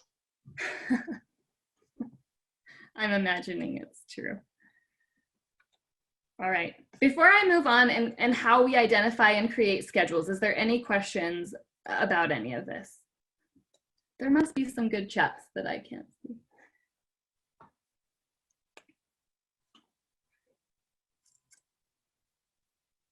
Okay, I'm gonna move on. This is Carol. I have one question. Sure. Being new to the process. So we are scheduled in January. So just looking at the documents, do you want us to focus on just this year's or last year and this year, or over a 3-year process? I think primarily, and I'll go through all of the documents that we're going to be asking for you to provide. And I think mostly we really just don't want you to have to stretch too far backwards. And so it'll be present within the last school year, typically. If there's stuff you want to send from previous years, you're welcome to, if you think it would be helpful for our review. Otherwise, we're going to just be asking for present information. So why don't I jump into that? I think that's a good segue into the preparation for this review and what we're asking of you, and also what Nick and I will be doing on our end. So about a month prior to your scheduled review, you'll receive a letter from Nick and I, probably via email, but it'll be an official letter on letterhead. And we're going to ask for the things outlined in number 1. And so the educator licensing form, which is page 2 of the form that I sent you all this morning, we just ask that you fill that out with the educators that you're working with and send that back to us, as well as your district's youth in custody mission, vision and value statements, your strategic plan, and those things. If you have questions about these things, if you're like, I don't have these things, or I don't know if I have these things, Blake suggested, when we met with him about it, he suggested that his mission statement is the district's mission statement, because you are one district with similar outcomes. And so whatever that looks like for you, if you've got questions about that, please don't hesitate to reach out to us. Additionally, we're asking for any professional development agendas you have from this current school year, any that you have that might be coming up. We don't need you to have agendas for the whole year planned out, but anything that you have that can give us evidence of quality professional development. As well as any of your LIC attendance records or minutes from the school year, that would be really helpful. And then any MOUs you have between your RTCs and the districts. Now, the reason we're asking for these things is, as we went through the youth in custody review form, these are things that we felt would be helpful to provide evidence to score them accurately. And so that's why these things have been identified as documentation that we would request from you today. Now keep in mind, this is documentation we need from you in advance. So number one is in advance, and if you could get it to us about a week prior to us coming out, Nick and I can get started on that review ahead of time. So the sooner we get it, the sooner we can start. And so that way, when we come do your visit, we're a little bit more prepared with any information we feel like we need to share, or it might give us some questions that maybe we can dig a little bit deeper into as we come out to your programs. So this will all be listed in the letter as well. So we will provide these slides to you, but also know that a month prior to your review, it will all come to you and you'll know exactly what you need from us for the day of the review. So nothing you need to stress about too much right now unless your review is next month, right? The other thing that we're asking you to do that's outlined in that letter is that we're going to need you to help create a schedule and make appointments for the day of the visit. It makes much more sense for you to do that than you to get us all the contact information and have us figure out how to make that work in your programs. And so that brings us to the next slide, but please, if you have questions, don't hesitate to jump in. Julia, on the chat, they're asking, is there an example of an MOU provided by our office? Nick, do you have any thoughts on that?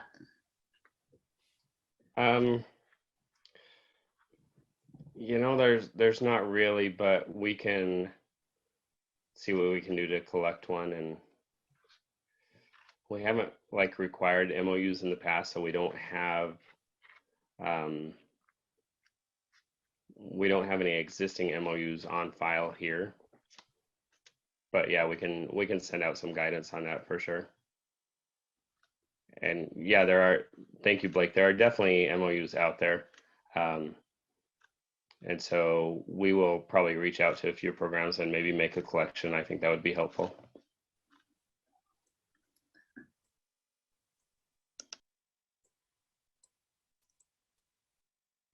I just figured out how to see your chats. Perfect. Oh, this will help me to know where we're at too. And I know as talking with Nick about those MOUs, they may exist, they may not exist. And so just do the best you can. And this is one of those things, it's a work in progress. So as we do have them, we can send out more guidance and provide some examples. Oh, and Blake, if you just said that. And Colleen, that would be great too if you have an example. If you can maybe provide those to us, we can include that in the post meeting. We can package everything up and provide that together.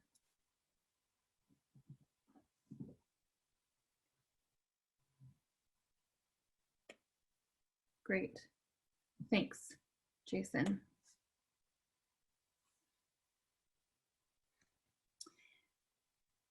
Okay, so I'm going to move on to the day of the visit, I think. So on our visit day, these are the things that we are expecting to do, a rough agenda of what the day could look like. So I'm just going to break down each of these for you. That first orientation meeting, this can include anybody that you would like to be present. So it would just be a meeting where we would come together, make introductions. It's generally going to be Nick and I from USBE. You may see Amanda and Nate come along as well, but you're welcome to attend. If we're working with the UPIPS team as well, then your SPED directors might be there. Your principals could be their teachers. It's really up to you who you decide would like to come to that orientation meeting, but it will be very brief and it will be an opportunity for us to discuss the day's agenda and what the day will look like and answer any questions ahead of time. So very simple. We're not asking you to put on any kind of presentation or anything along those lines. Another thing we would like to do the day of the visit is we would like to do site tours of all of your locations. So some of you are going to have us there for a couple of days. Some, it might just take half a day for us to come do a site tour and get through the review. And so we would like to see all of your different sites, and I personally really look forward to that. Another thing that we would like to do is review your student files or documents. So when we went and met with Blake, he brought in his school counselor, and he was able to explain to us what we would be seeing, what that would look like for them. And I think, Blake, correct me if I'm wrong, but if we were doing the full review in their district, he would have his school counselor be the one to navigate those school files for us. And so that can look however you want it to. In the review form on page 7, it outlines the things that we will be looking for in addition to the career and readiness plans that would need to be in there.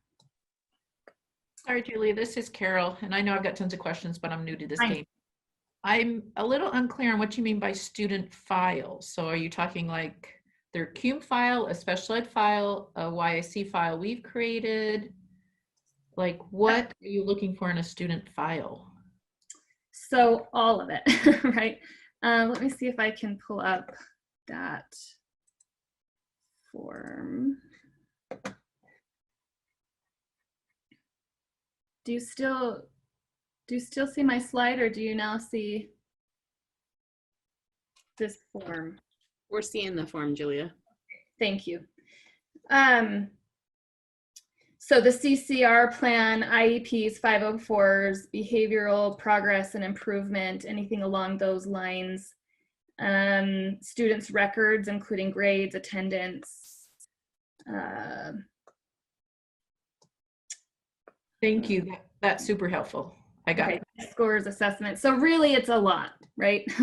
But hopefully that breaks it down a little bit of what we're looking for. And so you might, depending on your program, I'm sure you file things a little bit differently everywhere we go. And so we're just going to need your help in looking for those types of things. When I'm talking about student records and data, or when we're talking about that, we're not going to look at every single student in your program. We're talking, depending on the size of your programs in your facilities, it could be anywhere from 1 to 2 students to 15 students, just depending on your individual districts.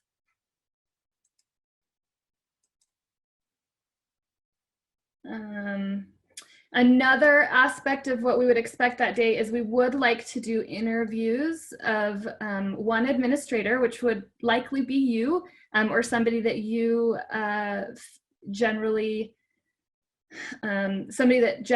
works over the youth in custody program and has a lot of knowledge about that.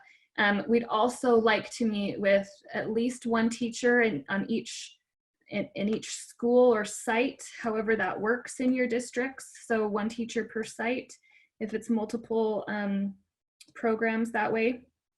And also at least one student in each site. And so, and these aren't long interviews. We're not going to keep them for an hour at a time. But we would like some time set aside so that we can interview those individuals. We'd also like to observe a class or two for a short period of time. So if you could include that in the agenda for the day to have us observe one of your classes, we would appreciate that. And Nick, I don't know that we need to necessarily be there for the entire class, but definitely enough time for us to see the methods of teaching and those kinds of things. And then the last thing we would do that day is we would get together with whomever you would like to at the end of the day to debrief how the review is going and what that looks like, and provide any immediate feedback, strengths, needs, whatever that might look like that has come from the review, and share that with you that day. And so that you have a good idea of what will follow. Any questions about any of this and the expectations of you in preparing for your visit? So the two things, the documentation about a week ahead of time, and then also creating that schedule and providing the information the day of the visit, or days, depending on your program.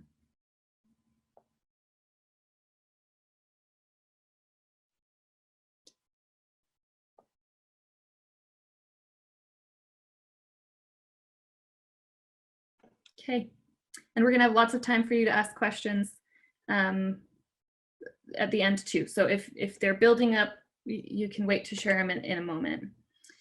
And then to wrap up this process, there will be a couple of things. So Nick and I will be completing the form that you all have with you, and then also creating a report that's summarizing the strengths and the needs of the review. And what we will do with that is we will send that to you initially. And that way you can review it. And then if there are any needs, or if there's anything that we see might need a little bit of change, we're just gonna ask that you respond, just have a written response of how you plan to address those needs. I'm trying to think of an example of what a need might be. I haven't done a review of your program before. I've done lots of reviews in my previous job with the Office of Quality and Design. A need might just be, you know, we encourage you to get a more organization around your files to make that a little bit more easy to follow and easy to access student records.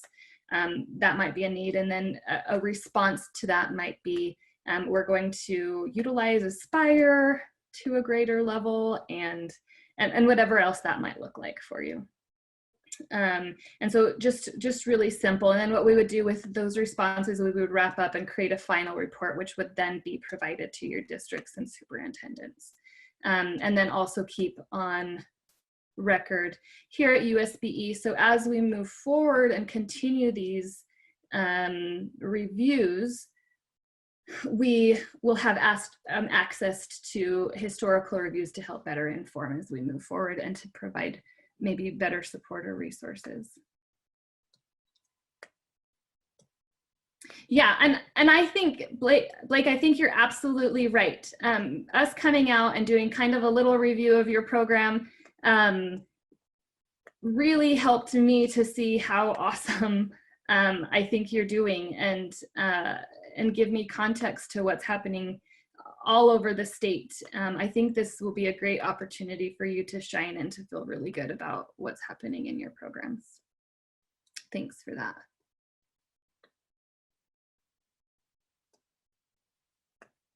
Any questions as far as that goes? And really that's it. This is very minimal. It's not a difficult, long process. I know that the process is new, but I think you'll see that, you know, a lot of conversations. It's us coming out and having conversations with you, talking about your programs, getting an opportunity to see your programs in action, and then being able to provide good information for the state, for the school board, to see what great work you're doing. And so I think it can be very validating. So I just have this last other beautiful slide. I wish I had an image of Carol and I graduating from Carbon High School with our mascot, our dino mascot. I don't have that for you today. But any questions? And I think I'm going to stop sharing so that we can look at each other as we have a conversation. And I can pull that back up if you want me to.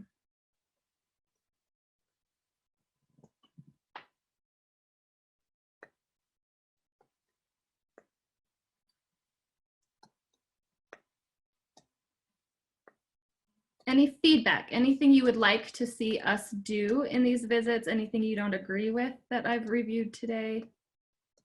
Now is your time to share. Nick and I are not married to any of it. We haven't made any commitments because it's a work in progress.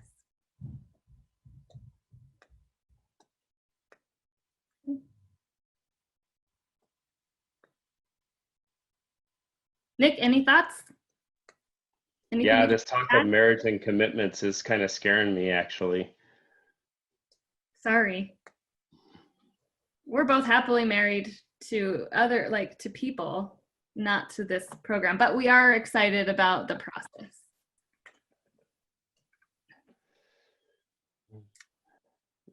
Yeah, I think that's correct, Sherry. We emailed everyone who we need to schedule for this year, right, Julia? Yes. So you are off the hook if you didn't get an email. Great. But make sure you looked at your emails. If you'd like me to look at our list specifically and say yes or no, you do not, or you do have a review, then I'm happy to do that. If you historically don't get emails or emails get lost. If like you've blocked us in the past. Yeah. Or you're like, who is this Julia Armstrong? I don't really want anything to do with her, so.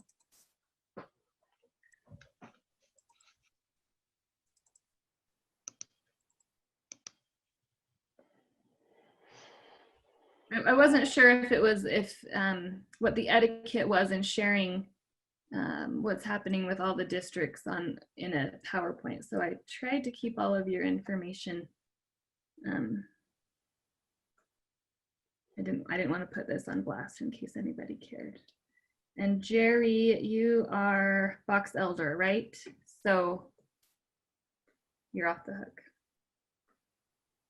Okay, and Lynn is asking for a list. Are we good to share the list of who's getting visits and who's not? Are we okay with that? I'll let Nate pipe in if she's around right now, but I see no reason not to. Yeah, sorry, a list of which programs we'll be monitoring this year. Yeah, I think that's fine to share. Okay. We'll include that.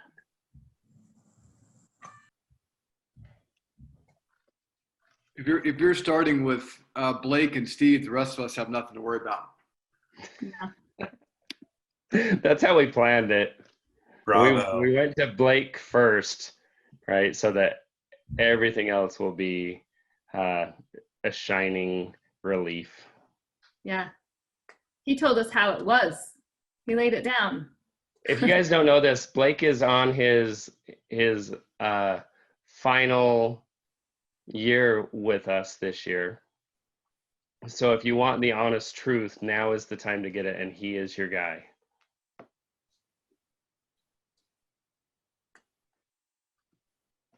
Okay. I don't have anything to add unless you have additional questions. Like to hear it from us about a month prior, and then I'm here for you. So if you have questions as we go, if you've got concerns, comments, whatever, you please just reach out, and I will make myself available. And honestly, I think I took my microphone off. Could you guys even hear me when I'm talking? I couldn't at all. Oh. Just fine. All right, I'm mic'd back up. Honestly, you have to look at the motivation behind the things that we do sometimes. And of course, we want what's best for kids statewide. We kind of have that statewide view of what's going on. But also, this is honestly our only way to get out of our basements right now. So if you feel like we're doing a lot of reviews, that might be why. Like, I don't know if I mentioned this, but back when I was in college and I thought, what do I want to do with my life, right? I thought, well, I'd like to be all alone in my basement, right? No one else there all the time. What career? Yeah, education, that's the direction to go, right? So in other words, I'm lonely and I want to come see all you guys, and this is our excuse. So Julia, if there's nothing else, we're just 11:08 right now. I can finish a quick review of the state initiatives, which is just talking about our STEMCAP program right now, and then we will break for lunch, I think at 11:30, and that'll get us possibly a little ahead of schedule. Carol just mentioned in the chat, it's time for USBE to get back into the building. I will share some information that just came to us last night, I believe at about 5:30. Our plan was to return to the building Monday, and how's it go? The best laid plans of mice and men have gone awry again. And they are now telling us January. is the return. I'm just going to leave it at that. We all know that Nick is lonely and has a bad attitude about this, so I won't say anything more. But if you're finding difficulties in working with USB staff because they're out of the building, I don't honestly think that's the case, but if you're finding it, please let us know. We need that feedback. I think the opposite is actually what is true, that we're learning as a state agency, and our leadership is learning that the response from the state is able to be just as effective working remotely, and that's why they've justified this continued remote work environment.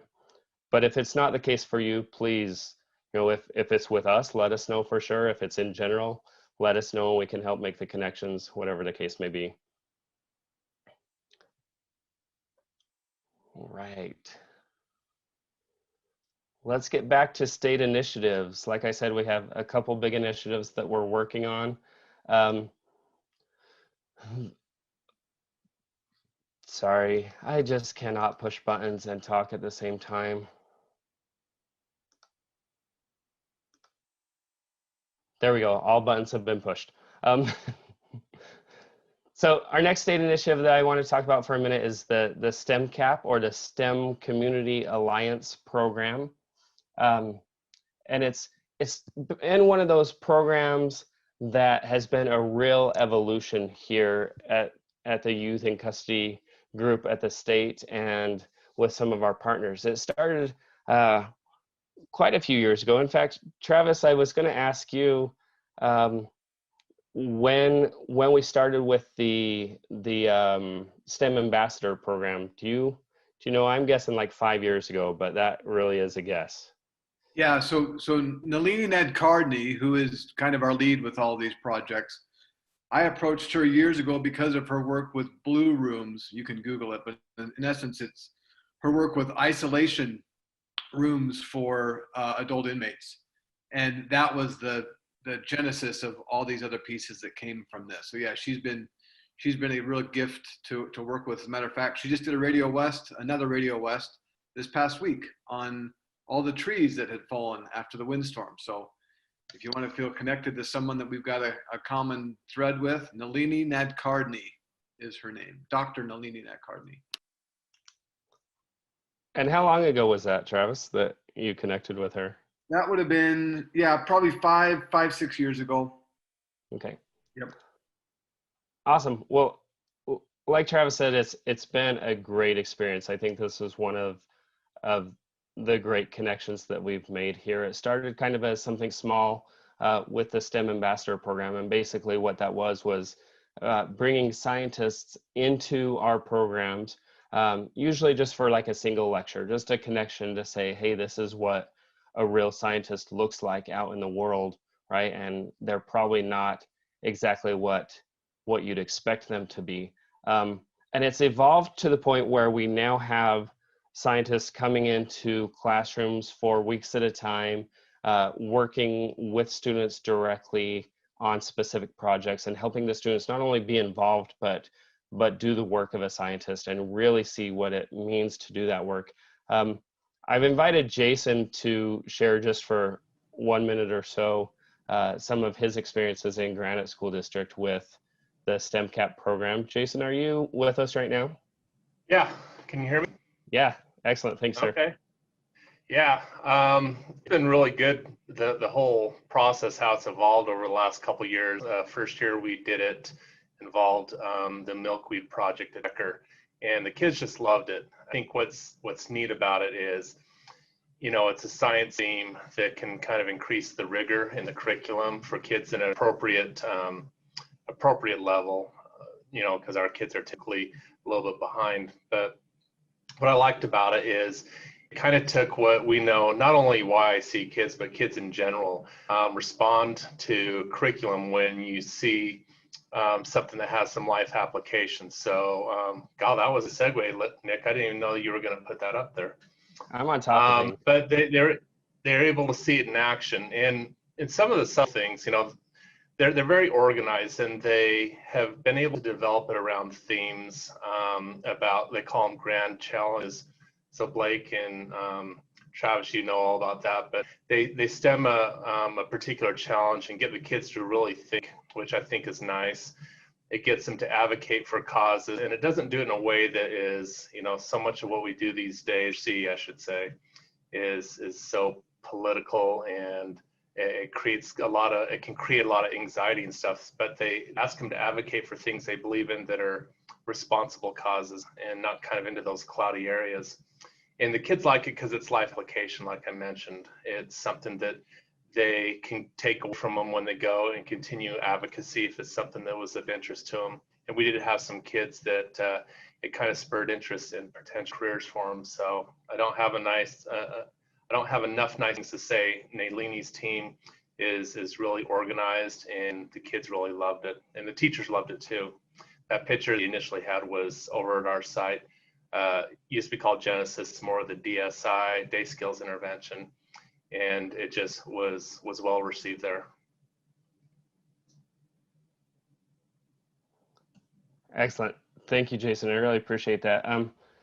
And again, it seems a little bit like we're sharing some initiatives with somewhat limited reach, right? When we're talking about the STEMCAP program, we're working again with University of Utah to provide that connection to some of the secure sites that are right here on the Wasatch Front. And I know that that's limiting and doesn't necessarily give the attention that we need to the rural LEAs that we're working with.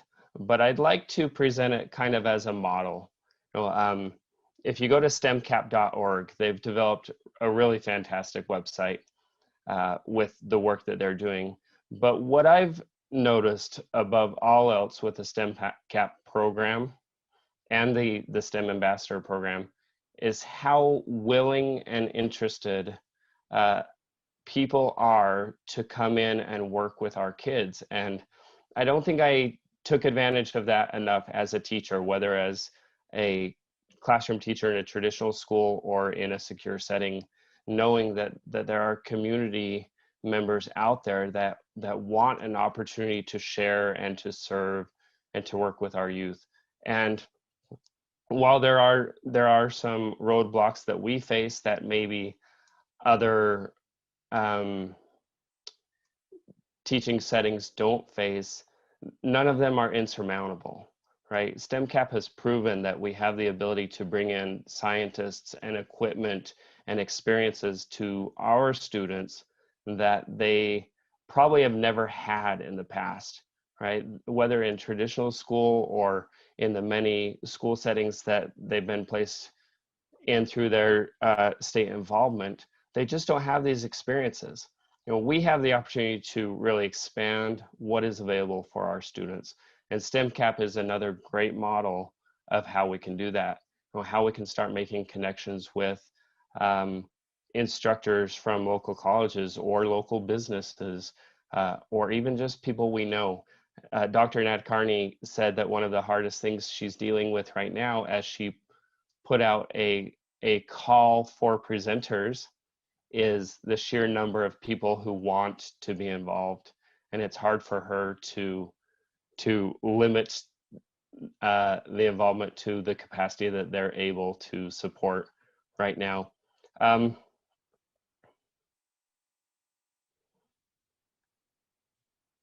Yeah, I don't know that I had anything else I wanted to say about the STEMCAP program, other than I do really encourage you to reach out through STEMCAP.org, check out what they're offering. They have, again, lesson plans and connections on there. And I'm sure Dr. Nat Carney and her staff, I guess I didn't put their emails, but it is on their website. They are, again, very responsive and more than willing to make connections or help you make connections. All right. Any questions before I turn it back to Julia, who I think will turn us loose for lunch? That's about Julia, right. it's all you. Yes. So this is where we come to a break. And